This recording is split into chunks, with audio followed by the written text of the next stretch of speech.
네, 민주당이 대미투자특별법과 예산안 속도전에 팔을 걷어붙였습니다. 예고대로 대미투자특별법은 오늘 발의했고 예산안은 법정 시한을 지키겠다는 입장인데요. 내일 본회의에서는 추경호 의원 체포 동의안을 처리할 예정이어서 여야가 더욱 팽팽하게 맞설 것으로 보입니다. 집중토론 김유정, 안영환 전 국회의원과 함께 전국 현안 살펴보겠습니다. 안녕하십니까? 안녕하세요. 자, 먼저 민주당이 오늘 대미투자특별법을 발의했습니다. 이 3,500만 달러 규모의 대미투자를 이제 전략적 투자로 규정하고 이걸 이제 실행하기 위한 구체적인 그 내용을 담은 그런 이제 법안이고 김병기 원내대표 명의로 발의를 했어요. 아마 좀 신속하게 이제 처리하기 위한 그런 이제 의도로 보이고 그렇습니다. 이게 이제 우리가 이제 특별법을 국회에 제출하는 시점을 기준으로 해서 관세를 이제 소급 적용하고 그랬기 때문에 11월 1일부터 이제 자동차 관세는 25에서 15로 이제 내려가게 될 것 같고요. 다만 이제 국회에서 이 법안 처리 과정이 어떻게 될까? 특히 이제 기재위를 이제 통해야 되는데 기재위는 지금 야당이 이제 위원장을 맡고 있지 않습니까? 네. 그래서 어떻게 될까 궁금하기도 한데 어떻게 보셨습니까? 일단은 이게 그 전략적 투자에 관한 한미 양해 각서 MOU이기 때문에 일단 국민의힘이 주장하는 바대로 뭐 비준 그 비준을 받아야 될 사항은 아니다라고 저희는 판단하고 있고요. 그러니까 뭐 FTA 같은 조약이 아니기 때문에 비준 사항은 아니다. 더군다나 이거는 이제 형평성을 맞춰야 되는 건데 미국에서는 이거 뭐 그 비준 받고 이러지 않거든요. 그러니까 상호 좀 균형을 맞춰야 된다라는 그런 측면이 하나가 있고요. 또 하나는 지금 그 미 연방 대법원에서 연말 혹은 1월 달에 지금 판결을 앞두고 있잖아요. 그러니까 이 관세와 관련한 권한이 행정부에 있느냐, 의회에 있느냐를 가지고 1, 2심에서는 모두 행정부가 패소를 했어요. 그러니까 이제 의회에 가지고 있다라고 대법원이 판단을 할 경우에는 지금 이제 모든 나라와 미국이 관세 협정 맺은 것들이 또 어떻게 될지 모르는 그런 상황이기 때문에 우리가 그런 여전히 어떤 그 변곡점이 될 수 있는 게 변수가 남아있는 상황에서 굳이 비준까지 갈 이유도 더더군다나 없다. 이제 이런 판단인데 말씀하신 대로 기재위가 이미자 의원이 위원장이기 때문에 이미자 의원 뭐 야당에서는 좀 벼르고 있겠죠. 그런데 지금 이것과 관련해서는 민주당의 그 허영 원내 정책 수석 부대표가 얘기한 바대로는 그냥 우리가 뭐 이것까지 패스트트랙으로 할 생각은 하지 않고 있다. 그리고 이건 뭐 국익을 위한 거니까 여야 간에 최대한 협상을 통해서 좀 좋은 안을 만들어서 통과시키겠다. 지금 이렇게 얘기를 하고 있거든요. 그래서 그렇게 하는 것은 국민의힘도 이걸 뭐 거부하고 뭐 안 된다고 하고 하는 것은 모양이 안 좋잖아요. 그런 점에서 저는 여야 간에 이거야말로 좀 머리를 맞대고 협상으로 풀어야 될 게 아닌가 생각합니다. 예. 일단 이제 특별법이 발의가 된 상태고 국민의힘은 이제 비준하자는 당초의 이제 입장인데 이제 그런 문제도 있고 앞으로 어떤 넘어야 될 산이 어떤 거라고 보시는지요? 글쎄 이제 방금 말씀하신 것처럼 이건 뭐 국익에 관한 문제지 여야 간에 누구에게 도움이 되고 누구에게 해가 되느냐 이런 게임은 아니거든요. 그래서 저는 이 부분이야말로 국회가 제대로 국민들 앞에 상식적인 차원에서 선택을 하고 있다 하는 것을 보여줄 수 있는 좋은 기회라고 생각을 합니다. 그래서 여야가 합의하에 충분히 통과시킬 수 있는 법안이라고 생각되고요. 또 시간도 급합니다. 사실 이 법안 자체는 우리의 의지라기보다는 미국 측의 의지가 많이 반영된 법안입니다. 그렇죠. 어쩔 수가 없는 법안이고요. 그래서 관세를 무기로 하니까요. 그러니까요. 그래서 이제 이와 관련된 세부적인 디테일한 부분들은 협의를 통해서 이제 고쳐 나갈 수 있겠습니다만 큰 틀에서는 바꿀 수가 없을 것 같습니다. 그래서 그야말로 여야가 모처럼 합의해서 국익을 지키는 모습을 보여주면 좋겠고요. 제가 뭐 거듭 말씀드리지만 정쟁은 국경에서 멈춰야 됩니다. 정쟁이 국경을 넘어서서는 안 되는 거고요. 이 법안이야말로 합의해서 국민들 앞에 모처럼 좋은 모습을 보여줬으면 하는 바람입니다. 그 대신 뭐 내용은 좀 꼼꼼히가 좀 잘 살펴서 여야가 좀 합의로 이걸 잘 통과했으면 좋겠다 이렇게 주문해 주셨고요. 자, 내일 국회 상황이 또 상당히 주목되는 시점입니다. 추경호 의원의 체포 동의안을 내일 표결 처리를 앞두고 있는데 내일 국회 상황 어떻게 예상하십니까? 일단 국민의힘에서는 추경호 의원 당사자는 나는 뭐 불체포 특권 포기한다라고 얘기를 했습니다만 뭐 그 선언과 무관하게 지난번 권성동 의원의 케이스처럼 통과는 될 겁니다. 통과되고. 그런데 이제 본인이 뭐 정작 투표를 할지 안 할지 본인 사건과 관련해서 그건 좀 두고 봐야 되겠습니다만 국민의힘은 표결을 거부하겠다고 합니다. 그러면 퇴장하는 예. 보이콧하는 형식으로 예, 보이콧하는 형태로 표결 참여 안 하겠다는 예. 거죠. 그거는 권성동 의원 때도 그랬고요. 그렇죠. 예. 그래서 이걸 뭐 야당 탄압이라고 주장을 하고 있으니까 예. 제가 보기에는 장애투쟁 100번 하는 것보다 표결에 참여하는 게 그게 오히려 국민들에게 더 소구력이 있을 것 같은데 국민의힘 지도부의 판단은 뭐 다른 모양입니다. 예. 그런 상황이고요. 이제 또 비쟁점 법안 관련해가지고도 지금 필리버스터 하겠다고 계속 그러고 있잖아요. 국민의힘이. 그것과 관련해서도 이거는 필리버스터는 원래 쟁점 법안에 대해서 무제한 토론을 통해서 조금 서로를 이해시키고 국민을 설득하고 이제 이런 작업 아닙니까? 예. 그런데 그거를 좀 왜곡하고 악용하고 있다고 생각해요. 그래서 이번에 이제 법 개정 들어간다는 거 아닙니까? 그러니까 예. 이거는 원래 필리버스터는 예외 조항을 뒀었어요. 그러니까 무제한 토론 진행하는 동안에 본회의장에 60명 미만으로 있어도 그냥 진행이 됐거든요. 네. 근데 이제 본회의에 준하는 걸로 바꾸겠다는 거죠. 5분의 1 이상이, 60명 일반 이상이. 법안 토의할 때는 60명이 있어야 되나 보죠. 그렇죠. 5분의 1 이상이 재석 중이어야 되거든요. 있어야 되는데 예. 필리버스터는 뭐 혼자 해도 되고 예, 뭐 몇 명이 이렇게 있어도 되는 그냥 계속 예외적으로. 진행이 됐었는데 그거 안 되겠다. 왜냐하면은 악용하고 있잖아요. 그리고 또 하나는 이제 그 본인들이 필리버스터 하겠다고 계속 주장을 해놓고도 국민의힘 의원들도 별로 없고 더군다나 국민의힘 출신의 국회 부의장 주호영 부의장은 사회를 안 봅니다. 그러니까 우원식 의장하고 이하경 부의장이 두 분이 번갈아서 해야 되는데 업무도 못 볼 뿐더러 이 생리현상도 해결이 안 되는 거잖아요. 그러니까 이건 인권 침해입니다, 사실. 제가 보기에는. 그런 점에서 이제 그 의장이 지정하는 1인이 사회권을 넘겨줄 수 있는. 사회권 넘겨줄 수 있도록. 이게 다 국민의힘이 이렇게 만든 거예요. 왜 사회도 안 보고 부의장은 또 본인들이 한다고 비쟁점까지 한다고 해놓고 본회의장에 있지도 않고 이러니까 사실 민주당 의원들 포함해서 골탕 먹이는 거 아닙니까? 그리고 이제 그 종료되고 나면은 즉시 표결을 해야 되거든요. 무제한 토론 종료 선언하고 나면. 그런데 그때 또 성원이 안 될 수도 있잖아요. 민주당 의원들도 각자 일 봐야 될 수도 있는 거고. 그러니까 즉시 표결을 하면은 또 그 부랴부랴 막 달려와야 되고 굉장히 복잡한 사정이 있기 때문에 종료 선언한 다음에 12시간 이내에 예. 표결할 수 있도록 이게 이제 개정안을 냈어요.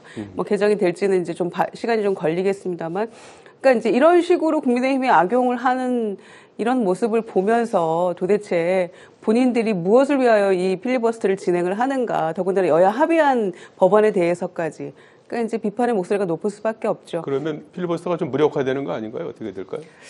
그러니까 비쟁점 법안, 합의한 법안에 대해서 할 경우에 네. 이제 이렇게 악용을 하는 것인데 쟁점 법안에 대해서는 충분히 논의를 해야 민주당도 비판 안 받겠죠. 그러니까 예. 충분히 논의해야 될 것에 대해서조차 민주당이 그냥 무작정 종료시켜버리고 그럼 그것도 민주당이 왜곡하는 결과잖아요. 그러니까 쟁점 법안에 대해서는 충분히 논의하되 비쟁점 법안을 왜곡하거나 악용하는 경우에는 이 개정안 이 국회법을 좀 적용하는 게 그게 맞겠죠. 케이스 바이 케이스로 적용해야 될 것 같아요. 예. 자, 아니요. 내일 국회 상황 어떻게 좀 예상하십니까? 일단 추경호 의원에 대한 체포 동의안은 이제 보이콧하는 방식으로 이렇게 표결에 참여하지 않는 쪽으로 이렇게 가닥을 잡았습니까? 네. 뭐 여당 입장에서는 뭐 동의를 할 것 같고요. 네. 또 야당 입장에서는 추경호 의원이 본인은 뭐 동의안을 투표를 할 것 같고, 근데 본인은 하고. 본인은 하고. 네. 그런데 이제 야당 입장에서는 그동안 국회 특권, 국회의원의 특권 중에 하나인 불체포 특권을 내려놓겠다는 이야기를 해왔습니다. 그런 상황에서 또 반대하기는 좀 어려울 거예요. 네. 그렇지만 또 현재 특검의 이른바 구속영장 발부에 대해서는 부당한 수사다라는 주장을 하고 있기 때문에 그 두 주장 사이에서의 절충안이 결국은 투표의 불참. 이것도 국회의원의 뭐 고난 중에 하나입니다. 투표에 참여하지 않은 거. 그래 본인들의 그 특검의 부당한 수사에 대한 본인들의 한거랄까요? 네. 불만을 표시하는 방법으로서 투표에 참여하지 않는다. 뭐 이런 수단을 쓸 것 같고요. 네. 어찌됐든 저는 뭐 추경호 의원의 체포 동의안은 뭐 가결된다 하더라도 이게 지금 체포하자는 이야기가 아닙니다. 체포를 할 수도 있다. 네. 검찰과 사법부의 판단에 따라서 뭐 그런 내용의 동의안이거든요. 그래서 이제 아마도 이제 법원에 가서 구속적부심 조사를 받겠죠. 받으면 저는 뭐 그게 통과될 거라고 믿지는 않습니다만 어쨌든 뭐 그런 상황을 거칠 것 같고요. 예. 필리버스터 문제는 사실 굉장히 역사와 전통이 있는 민주주의 국가에서의 오랜 의회주의의 전통입니다. 그러니까 소수 야당이 과반 이하의 소수 야당이 여당의 폭주, 독주에 항거하는 다수당의 독주에 항거하는 마지막 수단이거든요. 필리버스터를 한다 해서 법안이 영구히 막을 수는 없는 겁니다. 미국 같은 경우는 필리버스터 권한이 훨씬 강합니다. 그래서 여당이 포기한 경우가 굉장히 많아요. 예. 필리버스터를 며칠 하고 나면 대개 합의에 의해서 여당이 양보안을 내놓고 이렇게 정리를 합니다. 다수당이요. 그런데 예. 이제 우리는 그것마저도 지금은 24시간 이후에 그렇죠. 이제 그것마저도 약화시키겠다는 것은 지금의 거대 여당의 폭주가 어디까지 갈지 참 걱정이고요. 만에 하나 언젠가 세상이라는 거 알 수가 없지 않습니까? 네. 지금의 야당이 다수당이 됐을 때는 어떻게 하려고 하는 것인지 이때 이 법안에 대해서도 어떤 생각을 가지고 어떤 주장을 할 것인지 저는 굉장히 의구심이 듭니다. 그래서 이런 식으로 민주주의 제도를 사실 여당 입장에서 본다면은 필리버스터가 굉장히 불편한 제도입니다. 네. 마음대로 할 수가 없기 때문에요. 네. 그럼 야당 입장에서 본다면 이게 할 수 있는 마지막이거든요. 막을 수는 없는 겁니다. 네. 단지 시간을 끌는 것뿐 그 이상도 그 이하도 아니거든요. 네. 그래서 근데 이것마저도 막아버리겠다. 대한민국의 민주주의는 어디로 가고 있는가? 완전히 막는 건 아니고 60명이 이제 출석을 하도록 그렇죠. 하는 그것도 거잖아요. 이겁니다. 예. 필리버스터라는 것 자체가 이게 국민들에 대한 호소입니다. 네. 여당 이거 필리버스터 오래 한다 해서 여당 의원이 마음을 바꿔서 야당을 바꾸게 야당 쪽에 들겠습니까? 야당 의원이 여당 쪽에 들겠습니까? 이건 국민에 대한 우리들이 이렇게 저항을 하고 있다는 모습을 보여주는 거기 때문에 예. 그 수가 60명이 안 되니 50명이 안 되니까 따진 것도 좀 넌센스라는 생각이 들고요. 어찌됐든 대한민국의 민주주의가 어디로 가고 있는가에 대한 굉장히 우려스러운 그런 상황인 것 같습니다. 예. 아니 근데 그 문제는 오죽하면 그러겠습니까? 그러니까 조호영 부의장이 사회를 보시고 그리고 국민의힘 의원들도 본인들이 주체적으로 하겠다고 했던 비정점 법안에 대한 필리버스터이기 때문에 양심이 있으면 나와서 앉아서 같이 듣고 해야죠. 네. 지금 민주당 의원들은 여야 합의한 전혀 이견이 거의 없는 그런 네. 법안까지 이렇게 하겠다는 것에 대한 문제 제기니까 네. 이제 발의한 상태거든요. 그러니까 여야 그 협의 과정에서 얼마든지 저는 이 문제를 해결할 수 있다고 생각합니다. 근데 이게 죄송한데 과거 여당 지금 야당이 다수당 시절에도 이런 문제점이 똑같이 지적이 됐었습니다. 그러나 그 당시에 제가 국회의원 할 때는 여당 지금 보수 정당이 압도적으로 다수당이었거든요. 그럼에도 불구하고 이런 생각은 참 하지를 못했습니다. 이런 생각을 할 수 있다는 게 저는 참 대단하다는 생각이 듭니다. 필리버스터 논란도 좀 내일 어떻게 될지 봐야 될 것 같은데 국민의힘 룰 변경은 어떻게 되는 겁니까? 지금 장동혁 대표도 지방선거 후보 선출할 때 당원 투표 비중 올리는 쪽에 우회적으로 지지 입장을 밝혔다고 하는데 이건 어떻게 좀 가닥을 잡을 수 있을까요? 저한테 갑자기 질문을 먼저 하시니까. 국민의힘 얘기.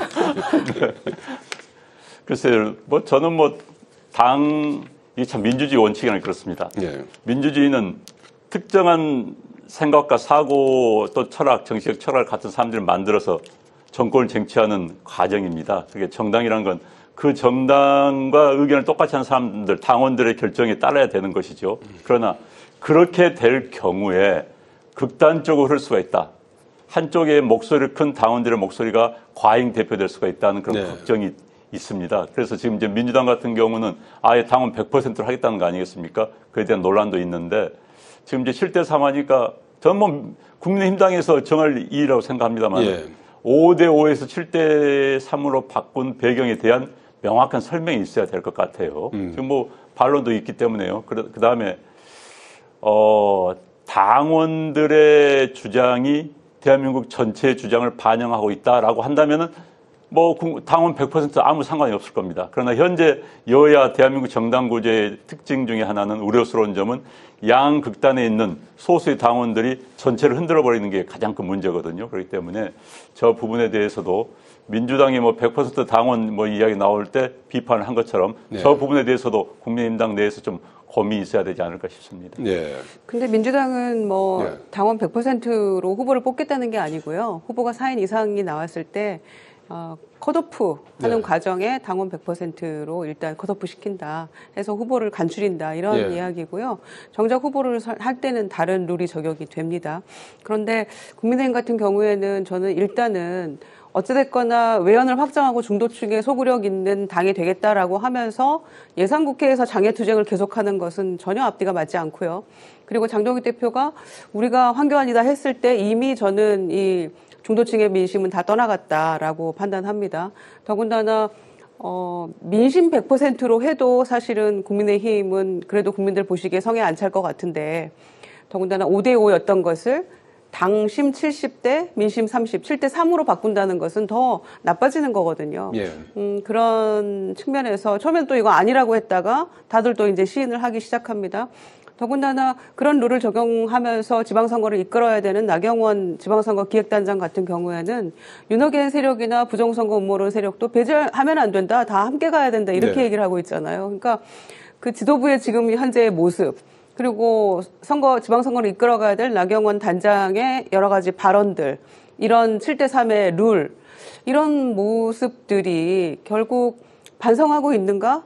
국민께 사과는 했는가 이렇게 귀결이 되는 거거든요. 그런데 곧 계엄 1년인데 글쎄요, 다음 주 전혀 아직까지도 사과를 하니만이 이루고 있다는 게 너무 한심하지 않습니까? 그런 점에서 국민의힘은 갈 길이 아직 멀었다라고 생각하고요. 그조차도 아직도 지금 초선 의원들 또 뭐 자치단체장들도 한마디씩 다 하고 있잖아요. 그러니까 내부의 반발도 있는 가운데 여전히 이러고 있으니까 지방선거 승리 장담합니다만 요원하다 생각합니다. 다음 주 일주일 뒤에 이제 불법적인 비상계엄 1년이 되지 않습니까? 네, 네. 또 장동익 대표 취임 100일이기도 한데 어떤 입장이 나올 거라고 예상하십니까? 입장이 나올 거라고 좀 보여지고요. 네. 또 해야 된다고 봅니다. 사실 12월 3일에 이른바 계엄 문제는 한국 정치사에 굉장한 충격을 준 사건이었기 때문에 그에 대해서 짚고 특히 1년이기 때문에 짚고 넘어가지 않고서는 정치적으로 여러 쟁점 오히려 낳는 상황이 빚어질 수 있기 때문에 뭔가의 그 의견 표명이랄까요? 태도 표명이 있어야 될 것 같습니다. 예. 자, 그리고 어제 민주당 사법행정 정상화 TF가 공청회를 열고 법원행정처 폐지를 주요 내용으로 하는 개혁안을 내놨는데 연내에 이게 이제 속도를 내겠다는 목표죠. 이 목표는 그렇습니다. 예. 목표는 그런데요. 이제 사법개혁에 대해서는 사실 요 비슷한 안이 5년 전에도 발의가 된 바는 있어요. 근데 당론으로 그때 뭐 이렇게 적극적으로 추진되지는 않았었는데요. 그때가 이제 양승태 사법농단 사태 때였거든요. 그때 이제 비슷한 이런 법원 행정처 폐지하고 사법행정위원회를 만든다, 뭐 이제 이런 비슷한 맥락이었는데, 이거는 뭐 결론부터 말씀드리면 사법부가 자초한 불신에서 비롯된 사법개혁의 일환이다라고 생각하시면 될 것 같고요. 이제 법관의 뭐 징계를 좀 강화한다거나, 이를테면 뭐 정관 예우 같은 것들도 좀 강화해서 곧바로 뭐 그 대법원과 관련된 사건 못하게 한다거나 또 뭐 판사회의 같은 거 기능을 좀 강화한다거나 이런 것들은 다 전반적으로 동의할 수 있는 부분이라고 저는 봅니다. 그리고 이 방향에 대해서도 좀 대체적으로 찬성하고 있다고 생각해요. 법관이 한 3, 4천 명인데 법원의 일반 공무원이 15,000명이 넘거든요. 그런데 그분들도 대체적으로 이런 방향으로 가야 된다고 찬성하고 있다는 점에서 방향은 맞는데 다만 그 사법행정위원회를 구성하는 그걸 놓고 이게 위헌의 소지가 있다 뭐 이런 논란이 있어요. 그런 부분들은 저는 이제 시작이기 때문에 어제 입법 공청회가 있었고 또 다음 달에 이제 대법원에서도 대법원 차원의 공청회를 한 2, 3일 한다고 하니까 거기에서 이 부분들은 조금 논의를 해서 뭐 일방적으로 저는 민주당이 이걸 할 수는 없다고 생각합니다. 사법부 의견도 충분히 들어야 된다고 생각하거든요. 만들어 놓고 위헌 소지가 있으면 안 되니까 그 부분은 잘 그 지혜롭게 해야 된다고 생각합니다. 방향은 맞으나 논란의 소지는 좀 최소화시켜야겠다 이렇게 주문해 주셨고요. 의원님. 일단 뭐 김명수 전 대법원장, 문재인 정부에서 임명된 대법원장마저도 법원 행정처 폐지에 대해서는 반대를 했었습니다. 법원 내부에 있는 사람이라면은 그 부작용을 누구보다도 잘 알고 있기 때문에 그런 의견이 나왔을 거라고 생각이 되고요. 특히 이제 사법행정위원회 같은 경우는 법관들의 인사를 외부에서 만들어진 조직이 하겠다는 거 아니겠습니까? 그렇다면은 법관들이 외부의 눈치를 볼 수밖에 없는 구조가 됩니다. 그래서 이것은 상당히 위헌의 소지도 분명히 있을 것 같고요.